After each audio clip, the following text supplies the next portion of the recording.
Mais que s'est-il vraiment passé ce 17 avril et qui est véritablement Vincent Domino? Vincent Domino, homme de 40 ans, marié, père de 2 enfants, travaille depuis 15 ans comme chauffeur-livreur pour la société Florentin, entreprise de transport havraise disposant d'une flotte de 95 véhicules.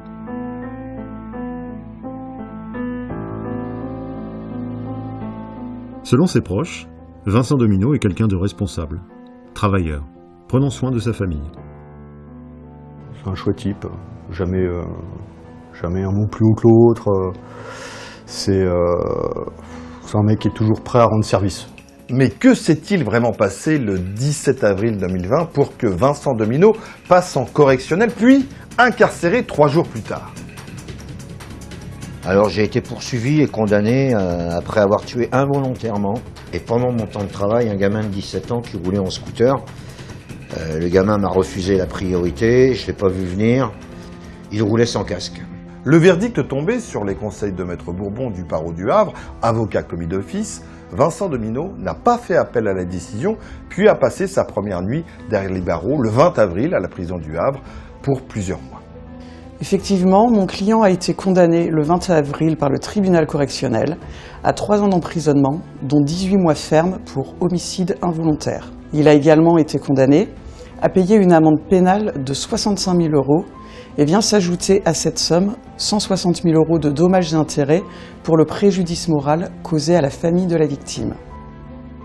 Malheureusement, au vu de la situation financière actuelle de mon client, il ne pourra sans doute pas payer ses dommages et intérêts.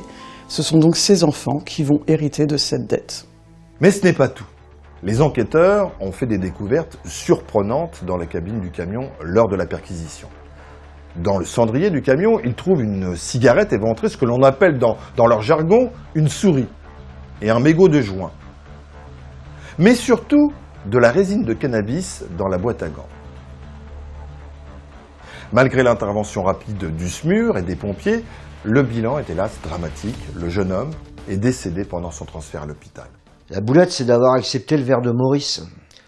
Chez lui, quand on y va, quand les chauffeurs y vont, on a le quart de pinard qui est posé sur la table, on a nos tables qui sont attitrées, et puis systématiquement, au moment où on passe à la caisse, Maurice, il nous propose le petit cognac, et il sait être convaincant, Maurice. Et c'est difficile de refuser, que ce soit nous ou l'entreprise et la direction, qui a également ses habitudes chez l'entrepote. Les enquêteurs se déplacent donc au restaurant pour vérifier la version de Domino. Et ils entendent le patron du restaurant. Le patron du restaurant reconnaît les faits et atteste avoir offert le verre de l'amitié à Vincent, un cognac au moment de l'addition, car Domino, c'est un bon client, il venait presque tous les midis déjeuner. Il faut savoir un petit peu être bon commerçant et savoir faire des petits retours pour ses clients. Donc je lui ai proposé de prendre un petit digestif et puis ça c'est bon, c'est la gentillesse et puis remerciement de sa fidélité à mon établissement. Le patron, pour sa défense, a mis en avant le fait que ce jour-là, il a servi sans couvert et qu'il n'était pas à table avec Vincent Domino pour vérifier sa consommation d'alcool, mais qu'un collègue de travail était présent le jour de l'accident à la même table et que ce collègue a également bu son quart de rouge et son cognac. C'est offert par la maison. Le patron du restaurant n'aurait pas dû nous servir ce cognac. Vincent, il avait bu que son quart de rouge. Je déjeunais avec lui ce midi-là. Je crois que c'est ce digestif qui a été le verre de trop. Parce qu'il a la main lourde, Maurice. Mais c'est vrai que c'est ce verre de trop qui a arraché la vie à ce gamin, quoi. Les chauffeurs ont un forfait de 15 € pour manger le midi. C'est à eux de se débrouiller avec ce budget. Alors c'est vrai, les notes de frais présentées par la majorité des chauffeurs font état de boissons alcoolisées, du vin de table. Mais le quart de vin est compris dans la plupart des menus, dans les restaurants, voire même à volonté. La direction paie les factures, et ça c'est depuis toujours, et c'est culturel chez nous. Du début de l'enquête effectuée par le lieutenant de police, il ressort des premières auditions qu'il existe une ou plusieurs raisons plausibles de présumer que les infractions commises par Vincent Domino qui l'ont conduit derrière les barreaux auraient pu être évitées. Une deuxième perquisition réalisée dans le vestiaire de Domino sur le lieu de travail fait apparaître un certain nombre de nouveaux éléments, notamment un grinder, un paquet de cigarettes déchirées et un flash de whisky.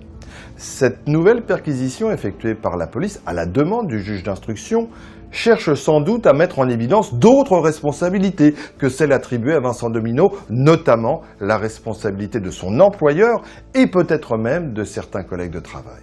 L'entreprise Florentin, elle n'a jamais voulu communiquer sur ce sujet. D'ailleurs, ça n'a jamais été identifié dans le document unique d'évaluation des risques. Et croyez-moi, c'est pas faute d'avoir demandé. J'ai une entreprise à faire tourner, ça, c'est mon métier. Rien d'autre. Domino, il est majeur. Il doit assumer ses actes devant la justice. Peut-être qu'une bonne prévention dans l'entreprise aurait peut-être évité toutes ces accumulations de catastrophes et peut-être que le gamin, bah oui, effectivement, il serait encore en vie aujourd'hui. Mais il serait peut-être aussi en vie parce que s'il avait mis son casque, respecter le code de la route, ne pas griller le stop, la priorité, il serait peut-être en vie. C'est vrai aussi, quoi. Je pense que c'est pas simplement lié qu'à mon taux d'alcoolémie ou du fait que j'ai fumé un joint le soir. Lui aussi, il est responsable. Il est responsable de sa mort.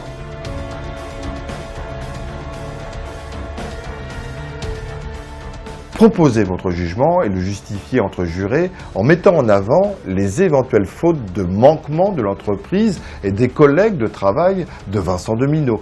15 voix, un seul vote pour condamner les protagonistes mis en cause par le procureur de la République.